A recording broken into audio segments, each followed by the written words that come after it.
وَإِذْ أَخَذْنَا مِيثَاقَ بَنِي إِسْرَائِيلَ لَا تَعْبُدُونَ إِلَّا اللَّهَ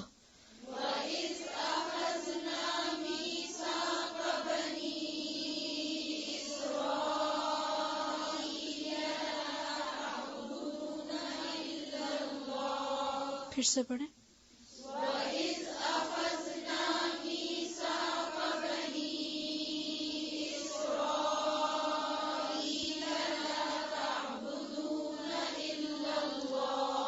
تعبدون با پہ کیا ہے؟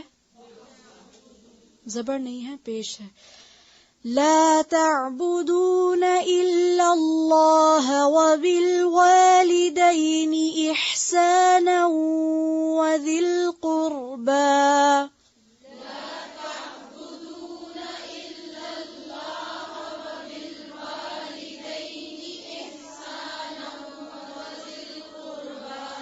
إحسانا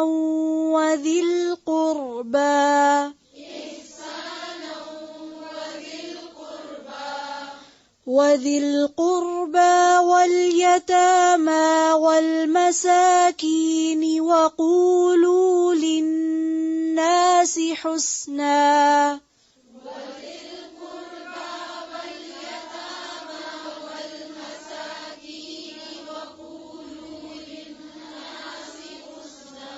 واليتامى والمساكين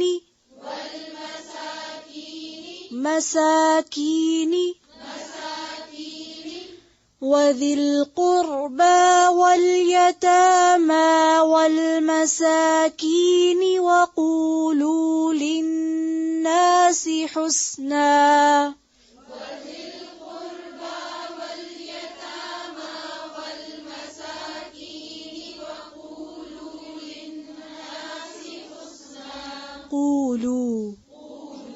قولو نہیں پڑھیں گے، قولو. پھر سے پڑھیں وقولو. پھر سے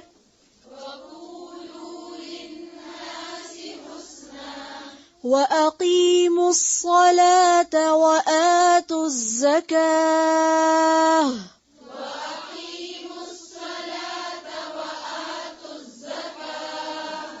ثم توليتم إلا قليلا منكم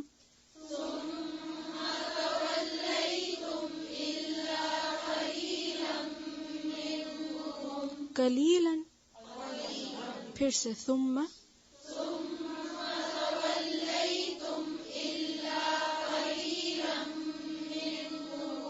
إلا قليلا منكم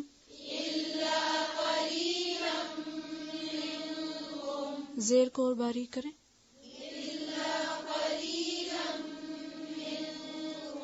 وأنتم معرضون میم کی پیش کو صحیح سے پڑھیں. پھر سے وأنتم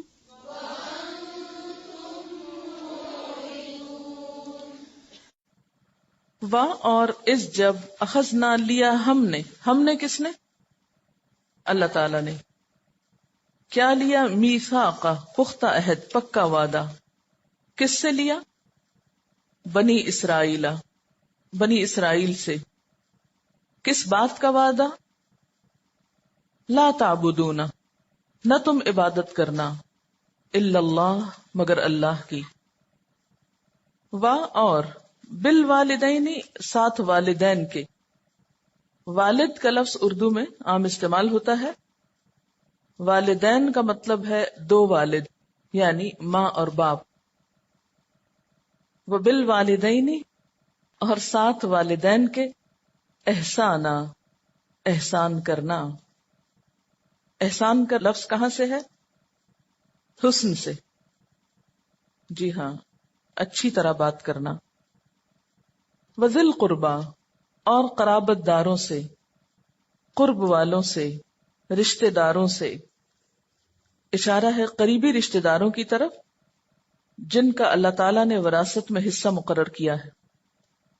جیسے قرآن پاک میں آتا ہے نا للرجال نصیب مما ترک الوالدان والاقربون، مردوں کے لیے حصہ ہے اس میں سے جو والدین چھوڑیں اور رشتہ دار چھوڑ جائیں. والیتاما کس کی جمع ہے؟ یتیم کی جمع. یتیم کا لفظ یہ تیمیم سے ہے. یتم کہتے ہیں کٹ جانے کو، الگ ہو جانے کو، یعنی جو باپ کی شفقت سے محروم ہو جائے. والمساکین مسکین کی جمع، ضرورت مند، حاجت مند. وقولو اور کہو، للناس لوگوں کے لیے، للناس سارے لوگوں سے، حسنا وہی روٹ ہے جو احسان میں تھا، یہاں اصل روٹ کے ساتھ ہے حسن، اردو میں استعمال ہوتا ہے بھلی بات، خوبصورت بات، اچھی بات. وَأَقِيمُوا الصَّلَاةَ اور قائم کرنا نماز، وَآتُوا الزَّكَاةَ اور دینا زکات. ثُمَّ تَوَلَّيْتُمْ پھر تم نے منہ موڑ لیا. تولا واو لام یہ اس کا روٹ ہے. منحرف ہونا، پھر جانا، پیٹ پھیرنا. اللہ مگر قلیلاً بہت تھوڑے، منکم تم میں سے، وانتم اور تم، موردون منہ موڑنے والے ہو. مورز کا لفظ جو ہے اس کا روٹ بھی عین رے دواد ہے. عرض، عرض کہتے ہیں چوڑائی کو. عرض کا معنی ہوتا ہے کسی کے سامنے کوئی چیز پیش کرنا. لیکن اعرض عن کا معنی ہوتا ہے سامنے سے ہٹ جانا، اسی سے ہے اعراض برتنا. وَإِذْ أَخَذْنَا مِيثَاقَ بَنِي إِسْرَائِيلَ لَا تَعْبُدُونَ إِلَّا اللَّهَ، یاد کرو وہ وقت جب ہم نے بنی اسرائیل سے یا اسرائیل کی اولاد سے پختہ عہد لیا تھا، پکا وعدہ لیا تھا. کس بات کا؟ کہ اللہ کے سوا کسی کی عبادت نہ کرنا. وَبِالْوَالِدَيْنِ إِحْسَانًا اور والدین کے ساتھ احسان کرنا. یہی اصل دین ہے کہ ایک طرف حقوق اللہ کی ادائیگی ہو اور دوسری طرف حقوق العباد کی. اور حقوق العباد کی ادائیگی میں سب سے پہلے والدین کا حق آتا ہے. کیوں؟ اس لیے کہ ان کا احسان ہم پر سب سے بڑھ کر ہوتا ہے. سب سے زیادہ انسان کے لیے قربانی کرنے والے، تکلیفیں اٹھانے والے اور انسان کی مدد کرنے والے اس کے والدین ہوتے ہیں. تو چونکہ والدین اپنی اولاد پر احسان کرتے ہیں، اس لیے اولاد کو بھی کیا حکم ہے کہ والدین کے ساتھ اچھا سلوک کرے. حقوق العباد میں والدین کے بعد رشتہ داروں کا ذکر آتا ہے یا رشتہ داروں کا حق آتا ہے. قریب کے لوگ، خون کے رشتے، اور پھر نسب کے علاوہ سسرال کے رشتے بھی اس میں شامل ہو جاتے ہیں. ان کے ساتھ اچھا سلوک، کیونکہ انسان جب اپنے قریب والوں کے ساتھ اچھا سلوک کرتا ہے تو جواباً ان سے بھی بھلائی پاتا ہے، اور اس طرح انسان کی زندگی پرسکون ہو جاتی ہے. جتنا کوئی کسی کے زیادہ قریب ہوتا ہے اتنا ہی اس کے ساتھ تعلقات میں بگاڑ کا اندیشہ زیادہ ہوتا ہے. لہذا وہاں پر اچھا سلوک کرنا دراصل انسان کے صبر کا امتحان ہوتا ہے. رشتہ داروں کے بعد پھر سوسائٹی کے یا معاشرے کے وہ افراد جو کمزور ہیں، جن میں نمبر 1 یتیم آتے ہیں. وہ نابالغ بچے جن کے والد یا باپ فوت ہو چکے ہوں، وہ باپ کی شفقت سے محروم ہو، اس کی پروٹیکشن سے محروم ہو.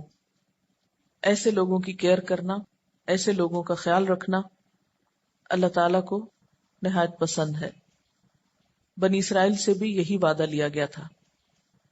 اس کے بعد والمساکین، معاشرے کے وہ تمام افراد، خواہ وہ یتیم ہوں یا بیوہ ہوں یا کوئی بھی ہوں، لیکن ضرورت مند ہوں، محتاج ہوں، جو اپنے پاؤں پہ خود کھڑے نہ ہو سکتے ہوں، جو اپنی ضروریات کو خود پورا نہ کر سکتے ہوں، ان سب کا خیال رکھنا بھی اس عہد کا حصہ تھا۔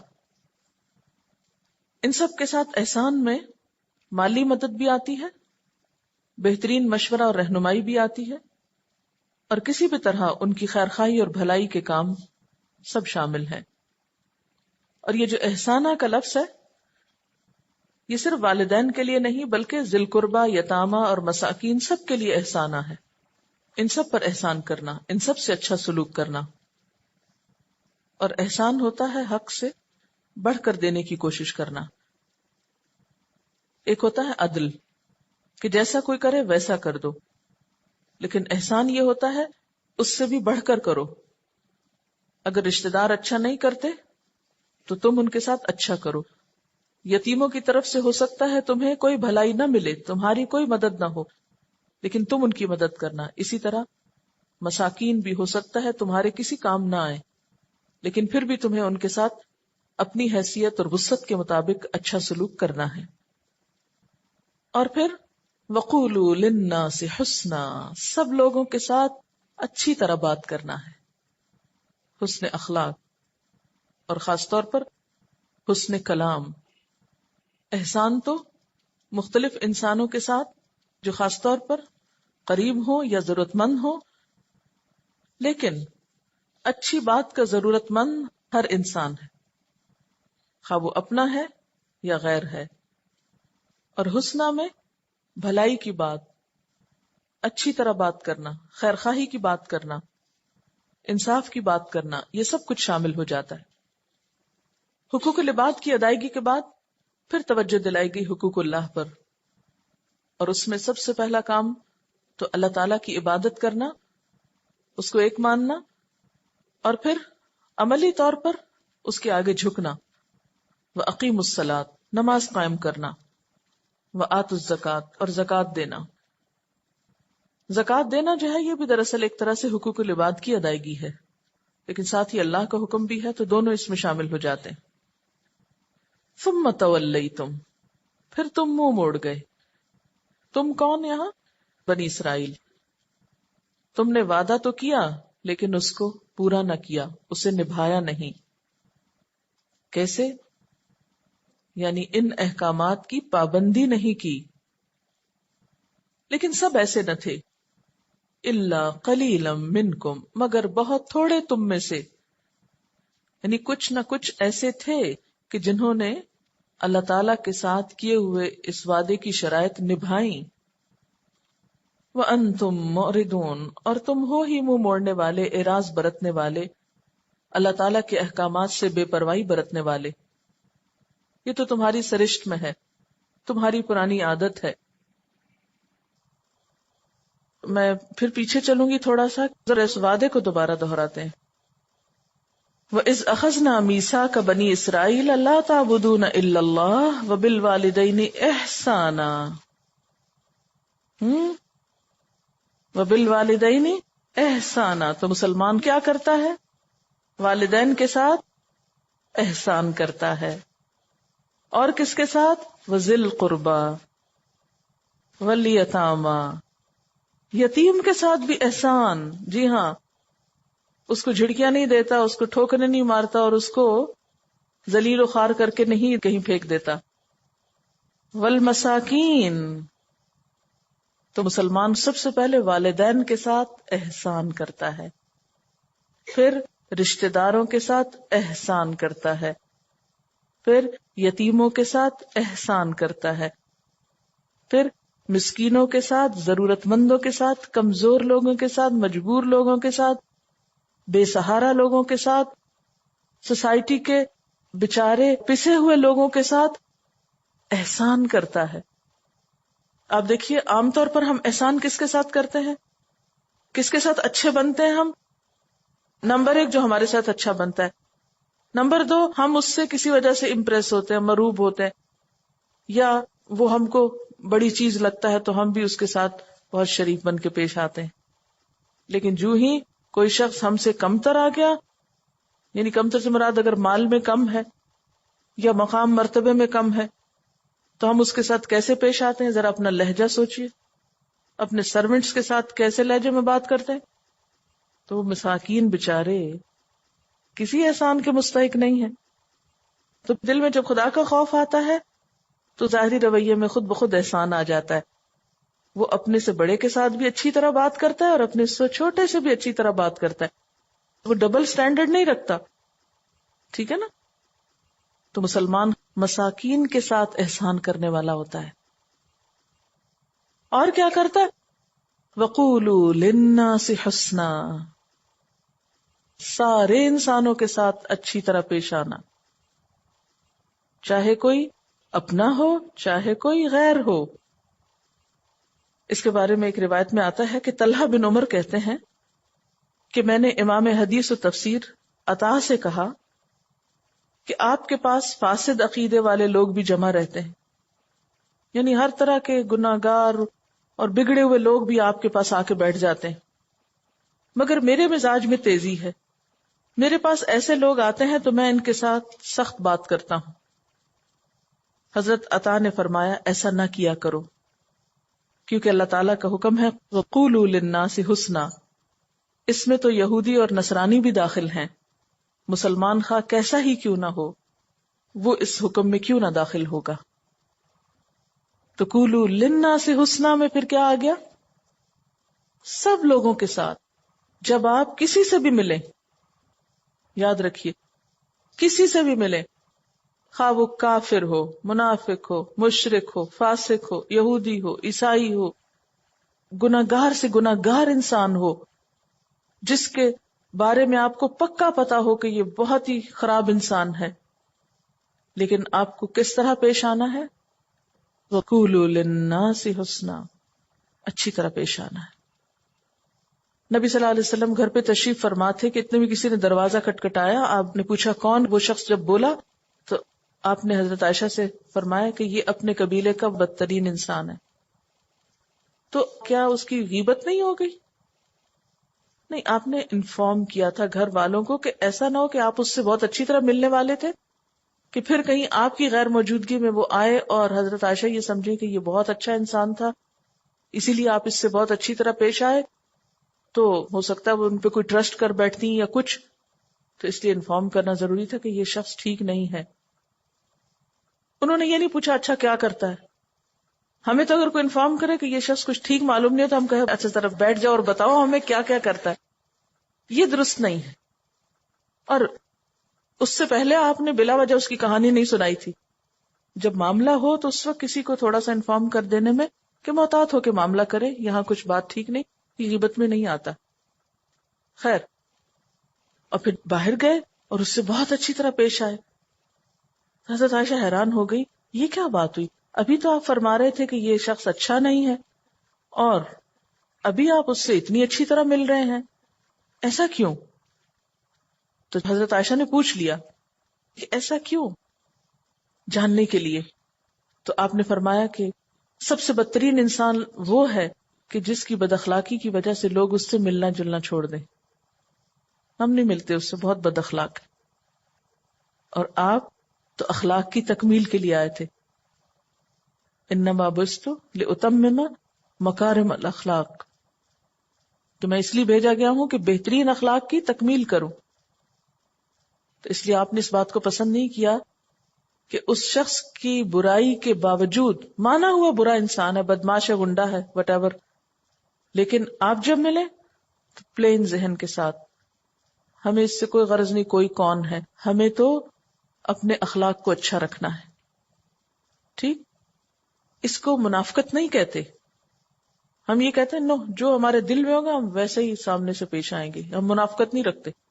ہم تو کھری کھری سنا سکتے، ہم تو مزہ چکھا دے، ہم سے بات تو کوئی کرے. ہم بہت صاف گو ہیں، ہم تو سیدھی بات کرتے ہیں. اس طرح کی باتیں کر کے، تعویلیں کر کے اپنے آپ کو مطمئن کرتے ہیں اور پھر بد اخلاقی کرتے ہیں.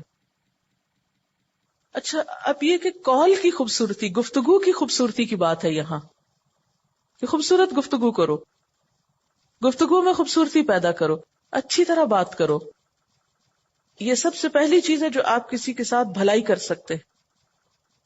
ٹھیک ہے، اس سے پہلے ایک اور سٹیپ بھی ہے کہ مسکرانا، لیکن جب معاملہ پیش آتا ہے کسی سے، آگے بڑھ کر آپ کوئی لین دین کرتے ہیں یا کوئی بھی معاملہ کرتے ہیں تو گفتگو کی ضرورت پیش آتی، تو اس وقت آپ کسی پر جو احسان کر سکتے ہیں وہ کیا ہے؟ اچھی گفتگو کا، کہ بات ڈھنگ سے کرو، اچھے طریقے سے کرو.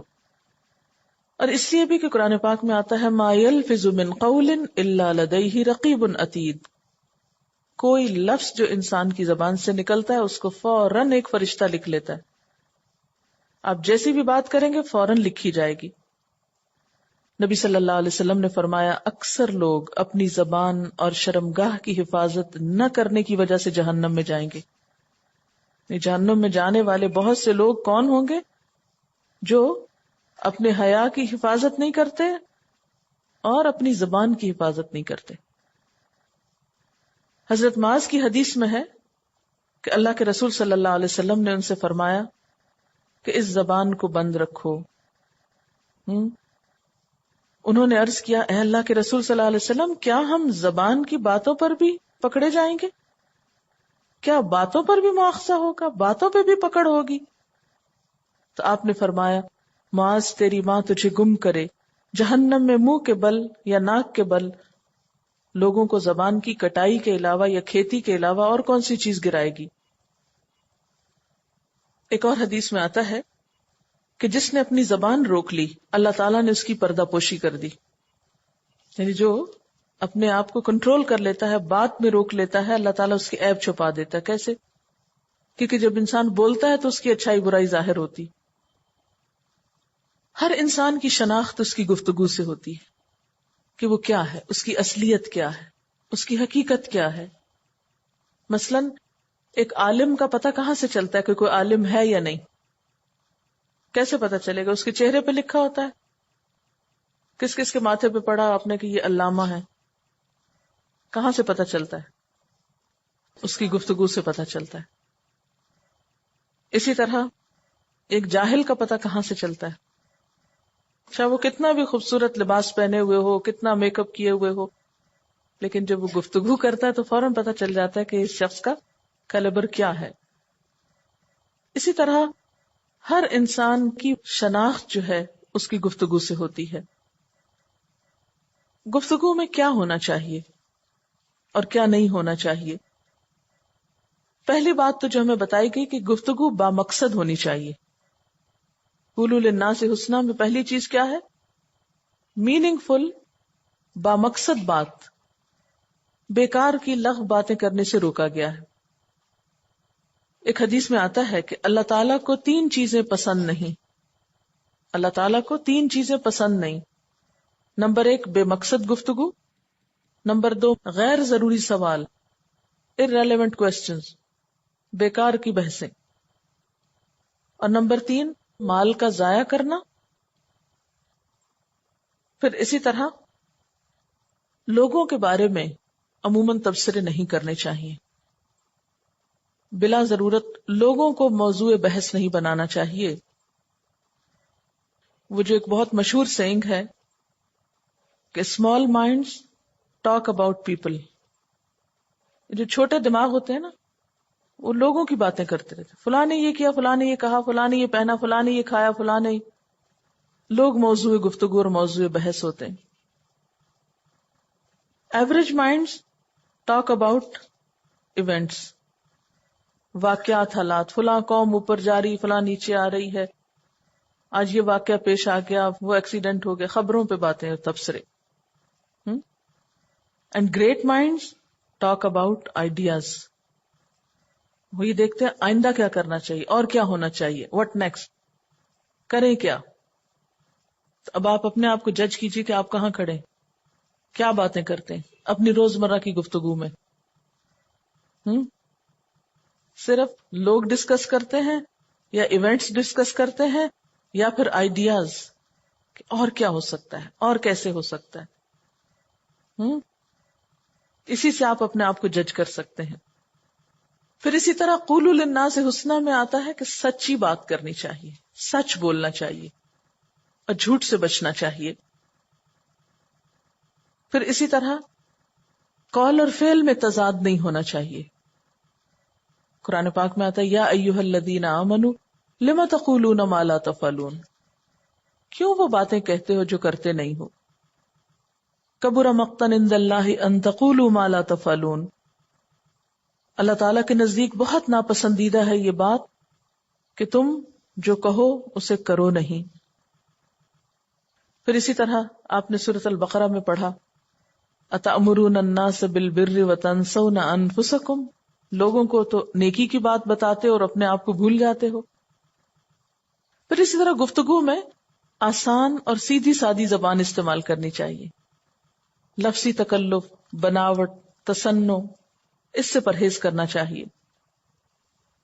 حدیث پاک میں ہے نبی صلی اللہ علیہ وسلم نے فرمایا روز قیامت تم میں سب سے زیادہ ناپسندیدہ اور مجھ سے دور وہ لوگ ہوں گے جو بناوٹی انداز سے باتیں کرتے ہیں.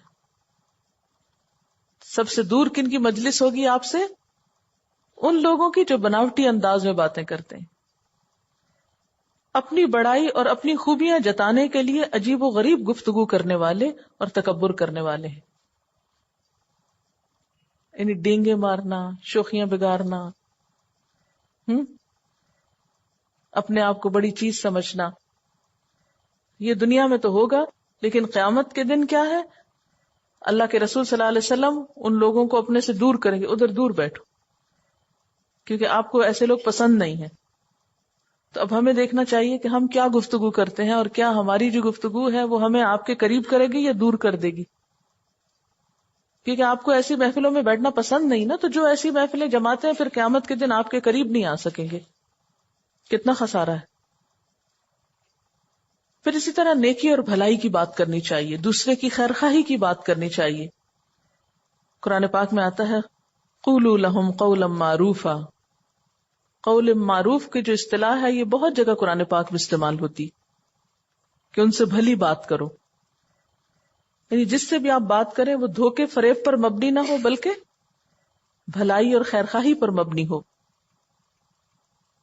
پھر اسی طرح نرمی سے بات کرنی چاہیے. قرآن کریم میں آتا ہے جب حضرت موسیٰ علیہ السلام اور حضرت ہارون علیہ السلام کو اللہ تعالیٰ نے فرعون کے دربار میں بھیجا تو کیا تاکید کی؟ قولا لہ قولا لینا. حالانکہ فرعون کے دربار میں جا رہے تھے، لیکن کیا فرمایا، کیا تلقین کی؟ نرمی سے بات کرنا. فرعون کون تھا؟ اللہ کا دشمن. لیکن اللہ تعالیٰ اپنے پیغمبروں کو کیا تلقین فرما رہے ہیں کہ اس کے پاس جا کر بھی نرمی سے بات کرنا. تو ہم جب کسی کے پاس تبلیغ کرنے کو جاتے ہیں تو کیا کرتے ہیں؟ پھر اسی طرح ہر اچھی بات صدقہ شمار ہوتی. حدیث پاک میں الکلمۃ الطیبۃ صدقہ، اچھی بات صدقہ ہے، پاکیزہ بات صدقہ ہے. پھر اسی طرح آپ جس سے بات کریں اس کی عمر، اس کے مقام، مرتبے، ان چیزوں کا لحاظ رکھیں. مثلاً آپ والدین سے بات کریں گے تو اور سٹائل میں، لیکن والدین اپنے بچوں سے بات کریں گے تو وہ مختلف ہو سکتی ہے. آپ اپنے ساتھ والے سے بات کریں گے تو سٹائل اور ہوگا، مثلا ہو سکتا ہے ہنسی مذاق کا ہو، لائٹلی گفتگو کریں، آپ کی بجائے تم کہیں. لیکن جب اپنے سے بڑے کے ساتھ بات ہو تو ادب احترام کے ساتھ، اور خصوصاً والدین کے ساتھ. قرآن پاک میں آتا ہے وَلَا تَقُلْ لَهُمَا اف، ماں باپ کے سامنے اف نہ کہو. اف کیا ہے؟ ہر وقت آپ یہ باتیں کہتے رہتے ہیں. وَلَا تَنْهَرْهُمَا، ان کو جھڑک کے بات نہ کرو، یعنی ماں باپ کو ڈانٹو نہیں. وَقُلْ لَهُمَا قَوْلًا كَرِيمًا، اور ان سے بہت عزت احترام والی بات کرو. قولاً کریما. پھر اسی طرح اگر چھوٹوں کے ساتھ بات کریں تو اس وقت بھی نرمی اور شفقت جو ہے وہ ملحوظ خاطر رہے، اور ان کے لیول پہ بات کی جائے. یہ نہ ہو کہ آپ ان کے لیول سے بڑی باتیں کریں اور وہ پریشان ہوں. یا اسی طرح سرونٹ سے بات کریں تو ان کے لیول پہ بات کریں، یعنی کہ ان کے ساتھ انگریزی بولنا شروع کر دیں بیچاروں کے اور ان کو سمجھ میں نہ آئے کچھ، تو اس میں کیا سمجھیں گے کہ شاید ان کا مذاق اڑایا جا رہا ہے. اور انسان کے اصل اخلاق کا پتہ اس وقت چلتا ہے جب وہ اپنے ماتحت سے بات کرتا ہے. حضرت انس کہتے ہیں کہ میں نبی صلی اللہ علیہ وسلم کی خدمت میں 10 سال رہا، آپ نے مجھے اف تک نہیں کہا اور نہ یہ فرمایا کہ یہ کیوں کیا اور وہ کیوں نہ کیا۔ احساس برتری کا شکار ہو کے بات نہیں کرنی چاہیے کہ اپنے آپ کو بڑی چیز سمجھ کے دوسرے کو بے وقوف سمجھ کے بات کرے۔ حتیٰ کہ کسی عام سے عام انسان سے بھی نبی صلی اللہ علیہ وسلم بات کرتے تھے تو کیا کرتے تھے؟ اس کے لیول پہ بات کرتے تھے۔ جب دوسرے شہروں یا علاقوں سے دوسرے لوگ آتے جن کا لہجہ یا ڈائلیکٹ فرق ہوتا تھا تو ان کے ڈائلیکٹ میں بھی بات کرتے تھے تاکہ ان کو اجنبیت محسوس نہ ہو۔ ہمارا کیا حال ہوتا ہے کہ ہم خود کو نہیں بدل سکتے، دوسرے کو بات سمجھ میں آئے یا نہ، ہم اپنے ایک معیار پہ رہتے نہیں، اس سے نیچے ہم نہیں اتر سکتے کیونکہ ہماری شان کے خلاف ہے۔ لیکن نبی صلی اللہ علیہ وسلم ایسا نہیں کرتے تھے۔ قولوا للناس حسنا میں کیا بات آتی ہے؟ لوگوں کی سمجھ، ان کے لیول، ان کی زبان، ان کے طریقے پہ ان سے بات کی جائے تاکہ وہ بات کو سمجھیں۔ مثلا اگر آپ کے سرونٹس پنجابی بولتے ہیں یا سندھی بولتے ہیں یا پشتو بولتے ہیں اور اگر آپ کو وہ زبان آتی ہے تو کوشش کریں کہ ان کی زبان میں بات کریں، کیونکہ بےچارے وہ آپ کی زبان میں شاید نہ کر سکیں، ان کے لیے آپ کے لیول تک آنا مشکل ہو سکتا ہے، لیکن آپ کو ان کا لیول لینا بغیر بد اخلاقی اور بدتمیزی کے، اس میں کوئی حرج کی بات نہیں، اور یہ منافقت نہیں ہوتی، یہ دوسرے کے لیے سہولت ہوتی ہے۔ پھر اسی طرح دوسروں کے ذہنی لیول، ان کی ایجوکیشن، ان کے مینٹل لیول، ان کی دلچسپی کو سامنے رکھ کے بھی بات کرنی چاہیے۔ مثلاً آپ صلی اللہ علیہ وسلم بچوں سے جب بات کرتے تھے تو ان کے لیول پہ بات کرتے تھے۔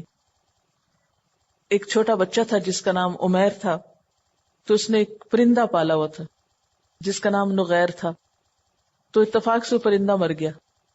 تو آپ صلی اللہ علیہ وسلم جب عمیر کو ملتے تو پوچھتے کہ اے عمیر تمہارے نغیر کا کیا ہوا، اور وہ خوش ہو جاتے۔ ہم تو بچوں کا حال نہیں پوچھتے، ان کے پرندوں کا کہاں سے پوچھیں گے؟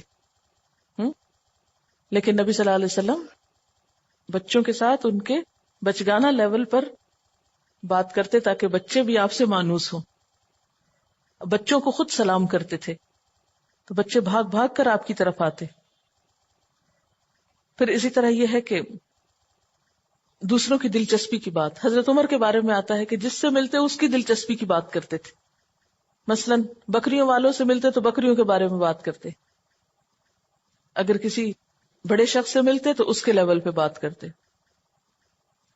پھر اسی طرح یہ کہ مختصر اور جامع بات کرنی چاہیے، بہت لمبی بات سے پرہیز کرنا چاہیے۔ یہ بعض لوگوں کی عادت ہوتی ہے کہ ایک بات شروع کرتے ہیں پھر وہ ختم کرنے کا نام نہیں لیتے۔ تو اگر ہم ایک گروپ میں بات کر رہے ہیں تو کسی اور کا حق بھی ہے، صرف مجھے کو بات نہیں کرنی، دوسروں کو بھی کرنی، تو ان کو بھی موقع دیجیے۔ آپ صلی اللہ علیہ وسلم اپنے بارے میں فرماتے ہیں اوتی تو جوامع الکلم، مجھے جامع بات کہنے کی صلاحیت بخشی گئی ہے، ٹو دا پوائنٹ اور مختصر، اور اس میں بہت سا مفہوم۔ حضرت ابو درداء نے فرمایا کہ اپنے منہ سے اپنے کانوں کو انصاف دلاؤ، یعنی اتنی زیادہ باتیں نہ کرو کہ کان سن سن کے تھک جائیں۔ اللہ تعالیٰ نے تمہیں 2 کان دیے ہیں اور 1 زبان دی ہے، اس لیے بولو کم اور سنو زیادہ۔ پھر اسی طرح جو لوگ بول نہ سکتے ہوں یا سن نہ سکتے ہوں، یعنی ڈیف ہوں یا ڈم ہوں، تو ان کے ساتھ اشاروں سے بھی بات کرنی چاہیے۔ عام طور پر باڈی لینگویج کم سے کم یوز کرنی چاہیے، اور آپ صلی اللہ علیہ وسلم اپنے خطبے میں بھی 1 انگلی اٹھاتے تھے، یعنی کہ آپ ایک بازو ادھر پھینکے ایک ادھر پھینکے اور اس طرح کی باتیں کریں، بہت ہاتھوں کو ہلائیں اور ادھر ادھر، کبھی خود کو ہلائیں کبھی اچھلیں کودیں۔ سنت کے خلاف ہے یہ سٹائل، اس سے پرہیز کرنا چاہیے۔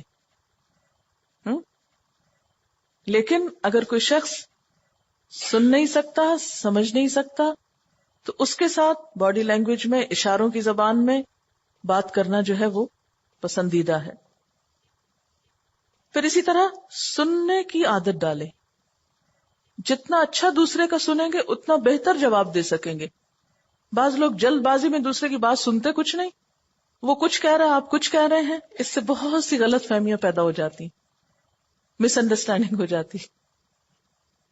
پھر اسی طرح یہ ہے کہ اتنی آواز میں ضرور بولیں کہ دوسرے کو بات سمجھ میں آ جائے، منہ میں بولنے کی عادت ختم کریں،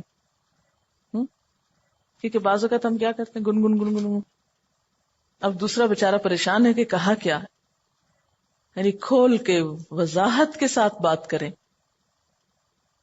ایک بزرگ ہیں مخلد بن حسین، وہ کہتے ہیں کہ میں نے 50 سال سے کوئی ایسی بات نہیں کی جس کی مجھے معذرت کرنی پڑے. ہمارا حال کیا ہے؟ دن میں 10 باتیں ایسی کریں گے جس کی پھر کلیریفیکیشن دیتے رہیں گے. نہیں میں نے یہ نہیں کہا تھا، میرا یہ مقصد نہیں تھا، میرا یہ مطلب ہی نہیں تھا، تم نے غلط سمجھا. پھر اسی طرح سوال کرنے میں نیت اور انداز بھی درست ہونا چاہیے. اگر آپ کسی سے سوال کر رہے ہیں تو تحقیق کے لیے سوال کریں، تحقیر کے لیے نہیں، تنقید کے لیے نہیں، اعتراض کے لیے نہیں. اور سب سے بڑی بات یہ کہ اگر آپ کے دل میں خیر اور خلوص اور محبت ہے تو ہو سکتا ہے کہ الفاظ کے چناؤ میں کچھ غلطی بھی ہو تو دوسرا معاف کر دے گا، درگزر کرے گا. تو اچھے لہجے کے لیے کیا ضروری ہے؟ دل میں خیر خواہی کا لانا، خلوص اور محبت پیدا کرنا.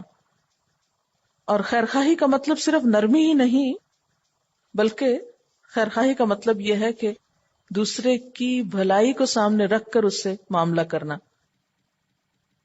پھر اس طرح چلا کر بولنے سے پرہیز کریں. جس طرح بہت آہستہ آواز میں بولنا منع ہے، اس طرح چلا کے بولنا منع ہے، کیونکہ اس سے دوسرے کے کان پہ گرانی گزرتی.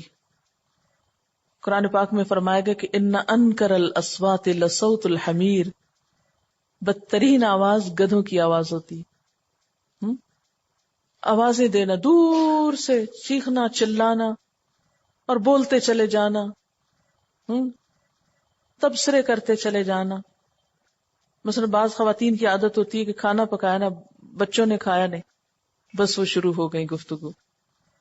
سارا وقت وہ بولے جائیں گی میں نے کھانا لگایا تھا اور وہ ٹھنڈا ہو گیا اور پھر تم پہنچے نہیں اور پھر تم نے کھایا نہیں اور میں ساری دوپہر کھڑی رہی اور ان کا بنے گا کیا، اور معلوم نہیں کہاں تک گفتگو کا سلسلہ چلتا. کس قدر ناگوار ہوتی ہے یہ ساری گفتگو کسی کے اوپر کہ ایک شخص مثلا بیمار ہے، اس کی طبیعت درست نہیں ہے، اس کو کھانا پسند نہیں، تو اتنا لمبا لیکچر اس کی اصلاح نہیں کرے گا.